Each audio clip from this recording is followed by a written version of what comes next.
저희 채널에 다시 한번 출연 신청해 주신 이유가 있으실까요? 제가 지난번 영상 때 월에 1억 3천 파는 피자집 사장님으로 출연을 했었는데 요새 배달 매장이 힘만 들고 남는 게 없다 이런 말씀들이 너무 많더라고요. 저도 그런 얘기를 정말 많이 들었고요. 근데 배달 매장이 사실대로 말씀드리면 힘든 건 맞습니다. 힘든 건 맞는데 남는 게 없지는 않거든요. 배달 매장으로도 충분히 돈을 벌 수 있다는 거를 말씀드리고 싶어서 다시 한번 출연 신청하게 되었습니다. 그럼 먼저 그동안의 매출 추이 한번 보여줄 수 있으실까요? 제가 작년 10월 달에 출연을 했었는데요. 10월부터 11월, 12월, 그리고 올해 1월, 2월,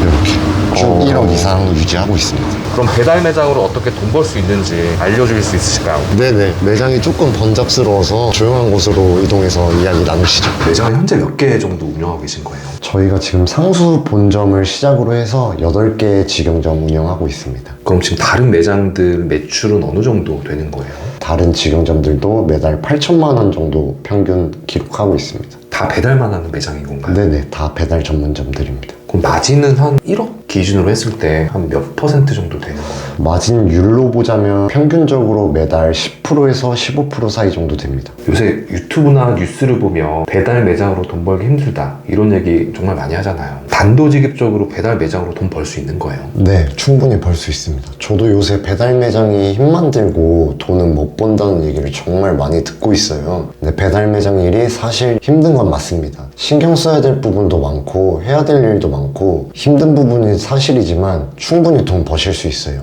힘들다고 이야기하시는 분들 얘기를 들어보면은 이전에 저희 코로나 시절 때를 많이들 비교를 하시는 것 같더라고요. 그때 당시에는 인원 제한이라든지 영업시간 제한이라든지 그런 이유들 때문에 배달 시장이 커질 수밖에 없는 상황이었었거든요. 근데 이제 일상생활이 점점 정상적으로 돌아오면서 배달의 수요는 그만큼 점점 줄기 시작했고 하지만 그 공급은 그대로 유지가 되고 있으니까 당연히 힘들어질 수밖에 없는 상황인 거죠. 당연히 힘들어질 수밖에 없는 이 상황 속에서도 저는 상위권에 위치하고 있는 매장들은 극적인 매출 감소 없이 어느 정도 잘 유지를 하고 있을 거라고 생각을 하거든요. 오히려 이제 그 중위권이라든지 하위권에 위치하고 있는 매장들이 죽어나가고 있는 상황이라고 보고 있습니다. 아니 그럼 먼저 상위권, 중위권, 하위권 같은 경우는 그 배달 어플 상에서의 어떤 상위권, 중위권, 하위권으로 제가 지금 이해를 하고 있는데 그 상위권에 올라가기 위해서는 어떻게 해야 되는 거예요?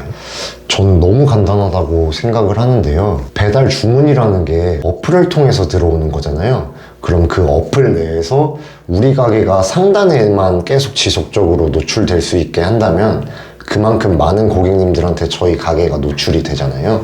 그러면 저는 그게 그만큼 많은 주문으로 이어진다고 생각을 하거든요. 아니 근데 그 상단에 노출하는 방법들을 이제 많은 분들이 모르시기 때문에 많은 사장님들이 힘들어하고 그래서 결과적으로 매출도 안 나오는 거라고 저는 이제 생각이 되거든요. 일단은 음식을 파는 거잖아요. 음식을 파는 거다 보니까 제일 우선적으로 기본적으로 맛이 있어야 됩니다. 다른 가게랑은 차별화될 만한 우리 가게만의 특별한 맛이 있어야 돼요.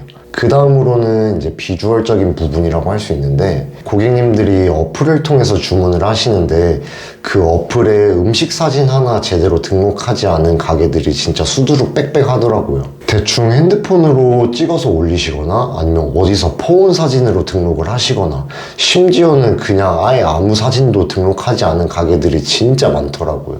깝깝하죠, 어떻게 보면. 고객님들이 뭘 보고 주문을 하시겠어요. 어플에 노출되는 우리 가게의 음식 사진들 생각보다 엄청 중요합니다. 비용을 들여서라도 제대로 먹음직스럽게 촬영해서 등록해 주셔야 돼요. 그리고 같은 맥락에서 고객님들이 찍어서 올려주시는 리뷰 사진들도 저는 되게 중요하다고 생각을 하거든요. 그 리뷰 사진을 보고 주문을 해주시는 고객님들도 생각보다 되게 많습니다. 그래서 사진을 먹음직스럽게 잘 찍으셨다면 음식이 실제로 나갈 때의 비주얼도 그 사진과 동일할 수 있게 해주셔야 됩니다. 지금까지 말씀드린 부분들이 팁이라고 말씀드리기도 민망할 정도로 저는 너무나도 당연한 부분이라고 생각을 하는데 이런 부분들이 미흡한 매장들이 정말 너무 많습니다. 그럼 예를 들면 지금 사장님 매장에서는 어떤 걸 하고 있으신 거예요? 저희는 일단 피자잖아요.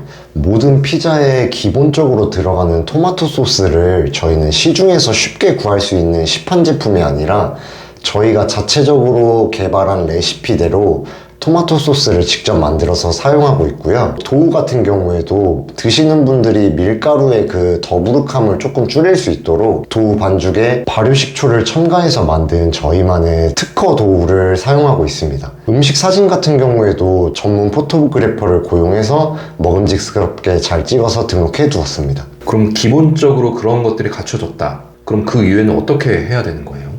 그 다음부터는 어떻게 보면 기술적인 부분이라고 할 수 있는데 저는 이 부분도 되게 간단하다고 생각하거든요. 어플 내에서 보면은 배달 빠른 순, 주문 많은 순, 배달팁 낮은 순 같은 필터 값들이 있어요. 그 각각의 필터 값들에서 우리 매장이 상단에 노출될 수 있게끔 해주시면 됩니다. 단도직입적으로 각각의 필터 값들에서 우리 매장이 상단에 자리를 잡으려면 주문이 많아야 하고 배달이 빨라야 하고 배달비가 저렴해야 됩니다. 그렇게 된다면 박리담회를 할 수밖에 없어요. 배달업은 박리담회가 맞습니다. 저는 이 중에서도 조리 시간이 가장 중요하다고 생각합니다. 조리 시간은 주문이 들어오면 가게에서 음식이 준비되기까지 얼마나 걸리는지 직접 설정하는 시간인데 이 조리 시간을 최대한 짧게 잡을 수 있도록 해야 된다고 생각합니다. 조리 시간이 짧아야 그만큼 배달도 빨리 갈 거고 많은 주문이 몰려 들어와도 지연 없이 신속하게 많은 주문을 처리할 수 있다고 생각을 해요. 그래서 주방 동선을 개선하거나 주방 기물 같은 걸 추가로 들여서라도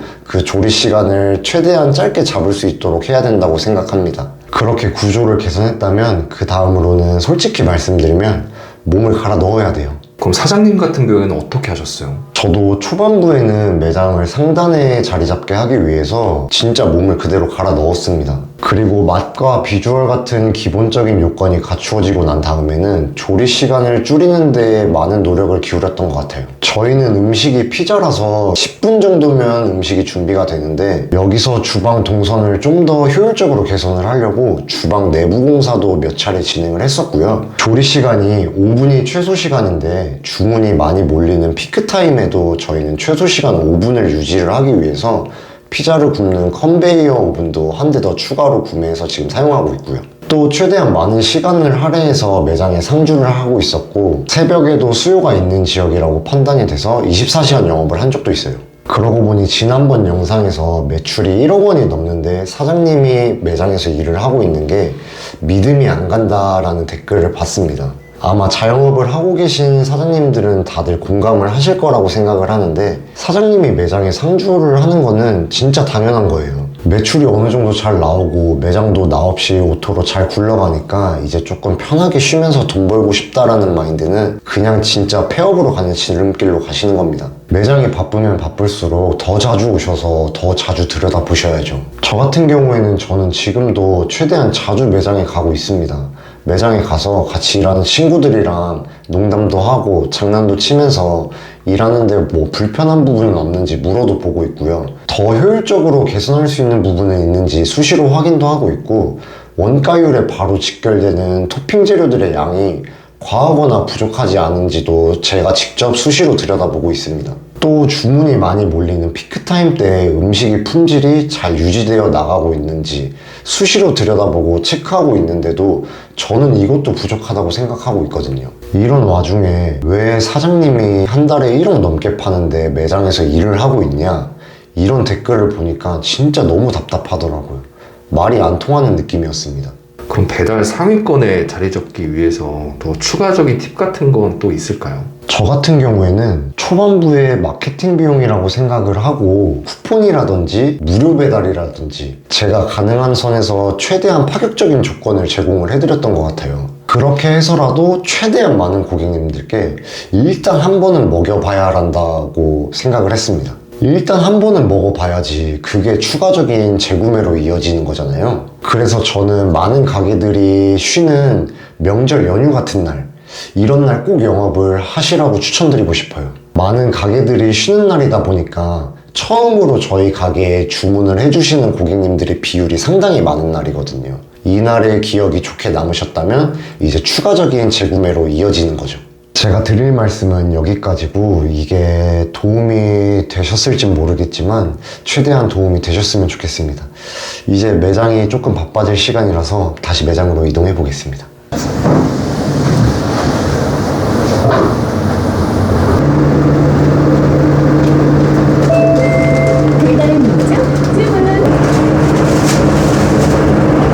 마지막으로 영상을 보시는 분들한테 하시고 싶은 말씀 좀 있으실까요? 이 배달업이라는 것 자체가 최소한의 주방 설비들만 가지고 작은 평수에서도 창업이 가능해서 창업 비용이 엄청 저렴하다라는 진짜 강력한 장점이 있거든요. 많은 분들이 그 장점만 보시고서는 너무 쉽게 접근을 하시는 것 같아요. 근데 이 배달업이라는 것 자체가 제가 이렇게 직접 해보니까 진짜 절대로 만만한 게 아니거든요. 만약에 배달업을 창업을 예정이신 분이시라면은 정말 아까 제가 말씀드렸던 맛이나 비주얼 같은 기본적인 요건들 제대로 준비하셔서 정말 굳은 각오로 들어오셔야 될 겁니다. 지난번 영상이 올라가고 나서도 저한테 많은 분들이 연락을 주셨어요. 최대한 제 능력선에서 답변 드렸는데 이번에도 연락을 남겨주신다면 제가 능력이 닿는 선에서는 최대한 답변 드리도록 하겠습니다.